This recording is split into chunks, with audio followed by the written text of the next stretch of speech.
बिस्मिल्लाहिर्रहमानिर्रहीम। अस्सलामुअलैकुम friends, once again मैं हूं ज़ेब और आप देख रहे हैं ट्रैवलर 777। आज मैं आपको बताऊंगा कि अगर आप कज़ाकिस्तान जाना चाहते हैं, जिसका पूरा नाम है रिपब्लिक ऑफ कज़ाकिस्तान।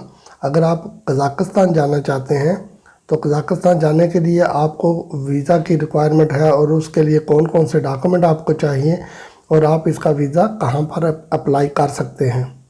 तो इससे पहले कि मैं आपको कज़ाकिस्तान के वीज़ा की रिक्वायरमेंट के मतलब बताऊं, थोड़ा सा इस कंट्री के मतलब बता देता हूं, क्योंकि कज़ाकिस्तान जो है इसकी पॉपुलेशन जो है 18 मिलियन से थोड़ी सी ज़्यादा है।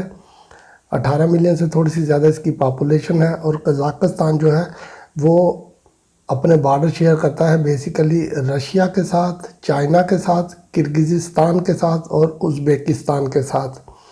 इन 4 कंट्रीज़ के साथ इसका बॉर्डर लगता है।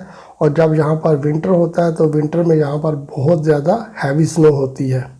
अगर जिस बंदे को विंटर देखने का शौक़ हो या हैवी स्नो देखने का शौक़ हो तो उसके लिए मेरे ख्याल से ये बेस्ट प्लेस है, जहाँ पर जा सकता है। वरना दुनिया में इससे भी ज़्यादा कोल्ड कंट्री हैं जहाँ पर बहुत स्नो पड़ती है, लेकिन मैं वैसे आपको बता रहा हूँ कि जिस बंदे को ज़रा स्नो फॉलिंग देखने का ज़्यादा शौक़ हो तो वो वहाँ पर जा सकता है। तो जो कज़ाकिस्तान है, कज़ाकिस्तान के लिए इसके वीज़ा की जो रिक्वायरमेंट में एक चीज़ बड़ी इंपॉर्टेंट है, वो भी आपको बताऊंगा और ये भी बताऊंगा कि उसका सलूशन क्या है, जिसको यानी कि इनविटेशन लेटर बोलते हैं। इनविटेशन लेटर जो है उसका सलूशन बताता हूँ। पहले आपको मैं ये बता दूँ कि आप अगर वहाँ पर जाते हैं तो आपको कौन कौन से डॉक्यूमेंट रिक्वायर्ड हैं। अगर आप पाकिस्तान से कज़ाकिस्तान का वीज़ा अप्लाई करेंगे तो सबसे पहले आपके पास होना चाहिए वीज़ा एप्लीकेशन फॉर्म। उसको आपने फिल करना है, फिर साइन करना है। उसका प्रिंट आउट निकल आएगा और मैं जो है डिस्क्रिप्शन में उस फॉर्म का लिंक भी दे दूंगा। अगर कोई चाहे तो वहाँ से प्रिंट आउट भी उसका निकाल सकते हैं। अगर आपको नहीं मिलता तो आप वहाँ से प्रिंट आउट निकाल लें। उसके बाद फिर आपके पास आपका पासपोर्ट होना चाहिए जिसकी मिनिमम 6 मंथ वैलिडिटी हो। और साथ में अगर आपका कोई प्रीवियस पासपोर्ट है जो एक्सपायर हो गया तो ले जाए, लेकिन वो लेते नहीं है, वो लेंगे उसी पासपोर्ट की कॉपी जो पासपोर्ट आपका वैलिड है वो, और साथ में कॉपी ज़रूर रखें। और कवरिंग लेटर जो है वो बड़ा इंपॉर्टेंट है, वो आपका होना चाहिए, क्योंकि कवरिंग लेटर के ऊपर ही आपने हर चीज़ मेंशन करनी होती है। और कवरिंग लेटर एक बड़ा इंपॉर्टेंट पेपर होता है। बंदा समझते हैं कि कवरिंग लेटर के ऊपर कुछ भी लिख देंगे तो चल जाएगा, इस तरह नहीं चलता मेरे भाई। कवरिंग लेटर के ऊपर आपने अपना पूरा प्लान लिखना होता है। इसके बाद आपकी बैंक स्टेटमेंट चाहिए लास्ट 6 मंथ की। बैंक स्टेटमेंट के अलावा आपके पास मेंटेनेंस सर्टिफिकेट भी होना बहुत ज़रूरी है। और मेंटेनेंस सर्टिफिकेट आपको बैंक से मिलेगा और जब आप अपनी बैंक स्टेटमेंट लेंगे तो वो भी आपको जाके बैंक से ही लेना होगी, क्योंकि ये वो बैंक स्टेटमेंट एक्सेप्ट करते हैं जिसके ऊपर बैंक ने स्टैंप की हो।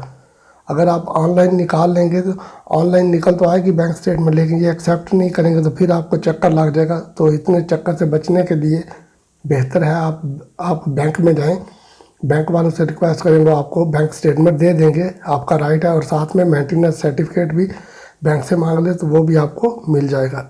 उसके अलावा आपके पास एयर टिकट की रिजर्वेशन होनी चाहिए राउंड ट्रिप, क्योंकि आपने टूरिस्ट वीज़ा अप्लाई करना है। और जो टूरिस्ट वीज़ा होता है यानी कि सी कैटेगरी शॉर्ट स्टे वीज़ा, उसके लिए राउंड ट्रिप टिकट जो है वो चलती है। तो आपने ये टिकट की रिजर्वेशन जो है वो आपने लेनी है। ये कंफर्म नहीं लेनी है आपने, इसकी रिजर्वेशन चल जाएगी। चाहे तो आप खुद ऑनलाइन आप निकाल लें, वरना आप किसी ट्रैवल एजेंट को बोले रिक्वेस्ट करें, अगर आपका कोई जानने वाला है तो वो निकल आएगी, फ्री ऑफ कॉस्ट ही आपको मिल जाएगी। अब डिपेंड करता है बंदे के ऊपर कि कौन सा बंदा है और आपका कितना ख्याल रखता है, तो वो उस एंगल से आपसे डील कर लेगा। उसके बाद आपके पास होटल की कंफर्मेशन होनी चाहिए। आप यानी कि वहाँ पर जा रहे हैं एज ए विजिटर, तो डेफिनेटली आपको शो करना है कि आप कौन सी जगह पर जाके रुकेंगे।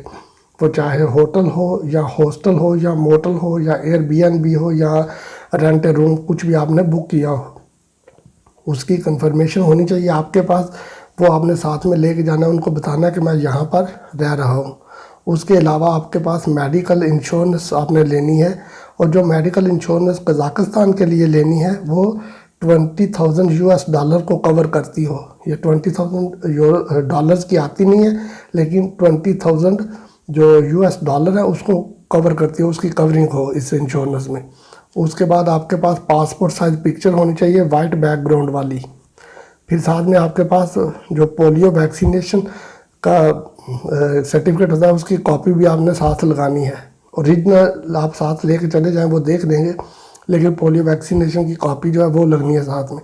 और पाकिस्तान से आपका जो नाइकोप है पाकिस्तानी यानी कि आइडेंटिटी कार्ड, उसकी कॉपी भी आपके पास होनी चाहिए और ओरिजिनल भी होनी चाहिए, क्योंकि ये सारे डॉक्यूमेंट लेके आपने पर्सनली तौर पर जाके एम्बेसी में जमा करवाने हैं। आपने वहाँ पर प्रेजेंट होना है और ये जो डॉक्यूमेंट मैंने बताए हैं ये आपने अभी स्क्रीन पे आप देख भी रहे हैं साथ साथ में। और ये सारे डॉक्यूमेंट जो हैं ये सारे डॉक्यूमेंट आपने ओरिजिनल भी लेके जाने हैं और इनकी कॉपीज़ भी साथ में लेके जानी है, ताकि वो ओरिजिनल भी चेक कर लेंगे और कॉपीज़ भी अगर उन्होंने जो उनसे रखने हुए वो रख लेंगे। लेकिन ये डॉक्यूमेंट जो मैंने बताया ये ऑलमोस्ट सारे डॉक्यूमेंट वो रखेंगे, ये साथ में ले जाए। बाकी जो एक्स्ट्रा डॉक्यूमेंट है एडिशनल, मेरा नहीं ख्याल कि वो आपसे लेंगे। लाइक अगर आप FRC फैमिली रजिस्ट्रेशन सर्टिफिकेट ले जाएं तो वो भी नहीं लेंगे आपसे। फिर इसके अलावा ये है कि अगर आप बिज़नेस करते हैं तो बिज़नेस का NTN जो नंबर होता है वो आपको चाहिए, चैम्बर ऑफ कॉमर्स का कार्ड होता है वो आपको चाहिए, और साल की जो रिटर्निंग होती है यानी कि ये लास्ट 2 ईयर की टैक्स रिटर्निंग मांग लेंगे आपसे अगर आप बिज़नेस के एंगल से अप्लाई करना चाह रहे हैं। तो ये सारी चीज़ें आप ध्यान में रख लें। और इसकी जो वीज़ा फ़ीस है वो $60 है।